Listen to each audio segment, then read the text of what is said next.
جی سر، کون کال کر رہے ہیں بھائی؟ عیسیٰ غزالی بات کر رہا ہوں۔ عیسیٰ ابدالی؟ جی جی۔ اب حسن ابدال سے؟ نہیں نہیں، راولپنڈی سے۔ جی سر، کیا حال چال ہے؟ حکم کیا ہے؟ حکم یہ ہے کہ یہ ایک روایت ہے جو کیا نام ہے فروع کافی میں اور تہذیب الحکام الاستبصار میں، جس سے یہ رزلٹ نکلتا ہے کہ مولا علیہ السلام نے جو اپنی بیٹی ہے ام کلثوم، ان کا نکاح حضرت عمر سے کیا تھا۔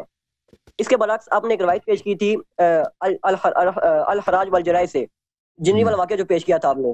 جی اس کی سند میں دو راوی محمد بن حمیہ اور محمد بن مسعودہ مجہول راوی ہیں۔ اس کے کوئی علاوہ بات نہیں۔ اپنے الفروع من الکافی سے دو روایتیں پیش کی تھی۔ ان سند میں ہشام بن سالم ایک راوی ہے، جس کے بارے میں امام رضا علیہ السلام نے فرمایا کہ تم اس کا عقیدہ اختیار نہ کرو۔ تو تینوں روایتیں آپ نے اس کی اصول کافی کی ٹھیک ہے، روایت یہ کی سپورٹ میں۔ ٹھیک ہے، آپ جی کی خدمت میں۔ جی سر، یہ میں یہی جی کہہ سر، رہا تھا، جو جنوی آپ کی والا خدمت واقعہ میں ہے عرض اس میں کروں دو کہ راوی یہ مجہول ہیں۔ یہ جو روات ہے نا، یہ جو جی روات ہیں، یہ روات مشائخ اجازہ ہیں۔ مشائخ اجازہ کے لیے ضروری نہیں ہے کہ ان کی معرفت بھی ہو، جہالت ان کے لیے مضر نہیں ہوتا۔ اور اگر کوئی راوی فاسد العقیدہ ہے لیکن وہ صرف مشائخ اجازہ میں سے ہے تو اس سے فرق نہیں پڑتا۔ بلکہ اگر ایک راوی مشائخ اجازہ میں بھی نہیں ہے بلکہ وہ خود راوی ہے، یعنی امام علیہ السلام سے بالمباشر نقل کرتا ہے، فاسد العقیدہ ہے، لیکن جب تک وہ ثقہ ہے تو، اور ہمارے علماء نے اس کی روایت کی تصحیح کی ہے، یعنی محدثین نے، نہ کہ مجتہدین نے، تو پھر بھی اس کا ضرر نہیں پہنچتا۔ یہ میرے بھائی، یہ کتاب الغیبہ ہے شیخ طوسی رحمۃ اللہ علیہ کی، چاپ مؤسسۃ المعارف، یہاں پر ملاحظہ فرمائیے، روایت کرتے ہیں بلے کہ امام علیہ الصلاۃ والسلام نے فرمایا، یہاں پہ میں آپ کی خدمت، بلکہ یہ آپ کو کتاب زید نرسی اصول اربعہ میں سے جو وہاں پہ دکھاتا ہوں کہ امام علیہ السلام نے فرمایا ان لنا اوعیۃ نملأها حکما وعلما وليست لها بأهل فما نملأها إلا لتنقل إلى شيعتنا فانظروا إلى ما في الأوعية فخذوها ثم صفوها من الكذورة تأخذونها بيضاء نقية صافية وإياكم والأوعية فإنها وعاء سوء فتنكبوها۔ فرمایا کہ ہمارے پاس کچھ ایسے ظرف ہیں کہ ہم ان ظروف کو علم اور حکمت سے بھر دیتے ہیں، ایسے روات ہیں کہ ہم ان کو علم اور حکمت دیتے ہیں، اور وہ اس علم و حکمت کے اہل نہیں ہیں۔ ہم ان ظروف کو بھرتے ہیں، ان روات کو علم دیتے ہیں، علم و حکمت دیتے ہیں، تاکہ یہ نقل کریں ان کو، کیونکہ یہ سب راوی ہیں، نقل کریں ان کو ہمارے شیعوں کی طرح۔ بس تم ان روات کا جو روایتیں ہیں تم لے لو، اور ان کی اپنی آراء سے تمہیں کام نہیں ہے۔ ٹھیک ہے، سمجھ میں آئی بات آپ کی؟ ہمارے نزدیک جو جی روایتیں ہیں ان کے روات میں اگر کوئی، یعنی جو وسائط ہیں، وسائط میں کوئی جہالت ہو تو، یا کوئی فاسد العقیدہ شخص ہو، یا کوئی کذاب بھی ہو، تو اس سے روایت کی صحت پہ اثر نہیں پڑتا، کیونکہ یہ کتابوں کے روایت کے اجازے دیتے تھے۔ اب ایک شخص کذاب بھی ہے، صرف وہ صاحب اجازہ ہے، اس سے فرق نہیں پڑتا کہ وہ کذاب ہے یا مجہول ہے یا فاسد العقیدہ ہے۔ ابھی دنیا میں بہت ہے کہ علماء دوسرے سے اجازے لیتے ہیں، اجازے کا صرف ایک اجازہ ہے، حدیث کا اجازہ اسے لیا ہے۔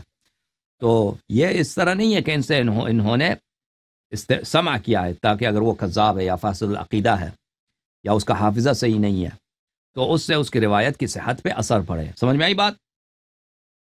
یہ روایت کی صحت پہ اثر کس طرح پڑتا ہے؟ نہیں پڑتا نا، عرض کر رہا ہوں کہ نہیں پڑتا۔ یہ اثر پڑتا کس طرح ہے؟ کس قسم کا راوی ہو تو روایت کمزور ہو جاتی ہے؟ اگر صرف اجازہ، صاحب اجازہ ہو تو کوئی اثر نہیں پڑتا۔ اگر راوی راوی جس مرضی اگر قسم کا ہو۔ صاحب اجازہ ہو، اگر راوی اس طرح ہے کہ شیعوں میں سے نہیں ہے، اور اس کا کتاب جو اس نے لکھا تھا، کیونکہ ہماری جو روایات ہیں، مثلا ابھی دیکھیں ابو ہریرہ، اس کی کوئی کتاب نہیں ہے، زید بن ارقم کی کوئی کتاب نہیں ہے، زید بن ثابت کی کوئی کتاب نہیں ہے، جو ابو الدرداء ہے اس کی کتاب نہیں، عائشہ کی کوئی کتاب نہیں ہے، لوگوں نے ان سے سنا ہے، پھر ان لوگوں نے جنہوں نے ان سے سنا ہے، دوسرے لوگوں نے ان سے سنا ہے، پھر دوسروں نے ان سے سنا ہے، پھر بعد میں آگے جا کر سنہ 150 کے بعد بعض لوگوں نے کتابیں لکھی ہیں۔ تو یہ سب ایک دوسرے سے سن کے لے کے نقل کیے نا۔ اب یہاں پر فرق پڑتا ہے، اگر ایک شخص کذاب ہے، ایک شخص فاسد العقیدہ ہے، ایک شخص فرض کریں کہ وہ جھوٹا ہے، تو وہ اثر پڑتا ہے روایت پہ، اس کو چھوڑنا پڑے گا اس روایت کو۔ لیکن اگر عائشہ کی اپنی اگر کوئی کتاب ہے، فرض کریں یہ کتاب عائشہ نے لکھی ہے یا ابو ہریرہ نے لکھی ہے، اب اس کتاب کا اجازہ میں ان سے لے لیتا ہوں، فرض کریں میں ایک شخص کے پاس جاتا ہوں، اس کے پاس اجازے ہیں اس کتاب کے، تو اجازت دے دیتا ہے مجھے، میں نے تو اجازت دیا نقل کرو۔ اب یہ شخص جھوٹا بھی ہے، یہ فاسق بھی ہے، یہ کافر بھی ہے، اس سے کوئی فرق ہی نہیں پڑتا، کیونکہ مجھے پتہ ہے یہ کتاب عائشہ کی کتاب ہے، اس نے خود لکھی ہے، ٹھیک ہے نا، اس سے فرق نہیں پڑتا۔ تو ان دونوں باتوں میں بڑا فرق ہے میرے عزیز، ہماری احادیث میں اور آپ کی احادیث میں۔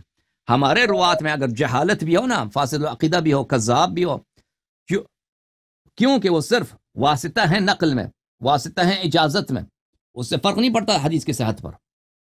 ہمارے روات جو ہے مثلا محمد ابن مسلم ہے یا یونس ابن عبد الرحمن ہے، زرار، یہ سب کے سب مصنف ہیں، سب کے سب مصنف ہیں، مصنفین ہیں، ہم لوگوں نے کتابوں سے حدیث نقل کیا، وسائط جو نقل کیے جاتے ہیں ان کا اثر نہیں پڑتا حدیث کی صحت پر۔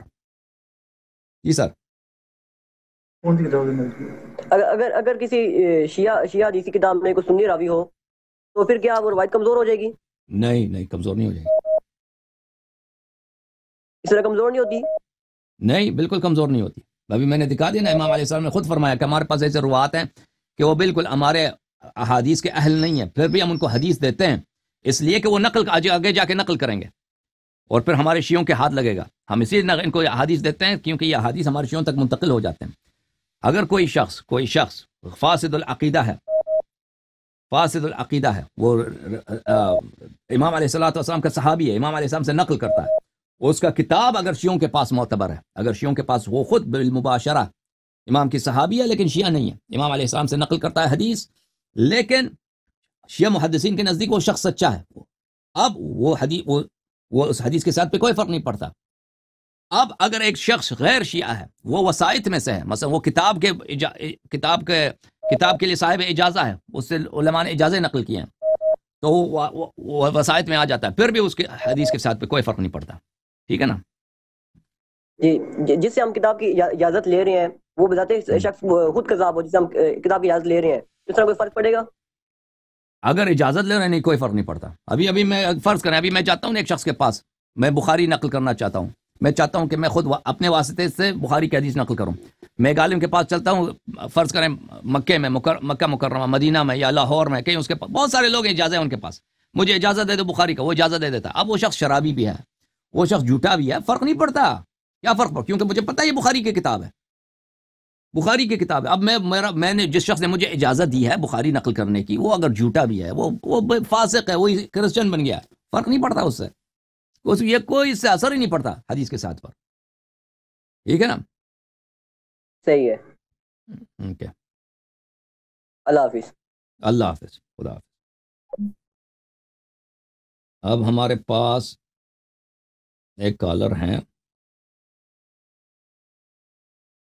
بلکہ کالر نہیں